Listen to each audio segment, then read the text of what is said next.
Заменник председателя Совіту местної задниці Михайло Будинський стайна година наглашав, що ще раз указало, що ми у неволях з нами будуть зложені. Mi u Sovitu mesne zajednici še dogovorili, da še i mi uključimo do zbiranja te humanitarne pomoći i kulturno-umetničko društvo Žatva, Vetska zavičajne vrelo, potim Ruska matka, etno klub školjare z osnovne školi organizovali jednu programu gdje nazberali penježi.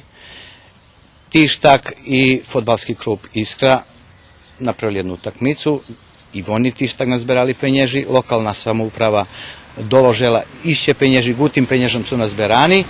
Mi kontaktovali mesnu zajednicu Jamena.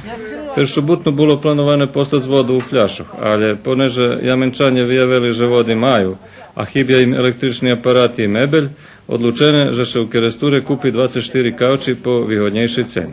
Naša pomoć znam, že nije veljka, ali naj bi každe pomognuli akvariteljo, ta bi verovatno tim ljudom bilo veljo ljehčejše u tih čeških viljkoh. Pomoć pridali dvome predstavitelje mesne zajednici i po jedan predstavitelj kulturno-umetničkog društva Žatva i fudbalskog klubu Iskra.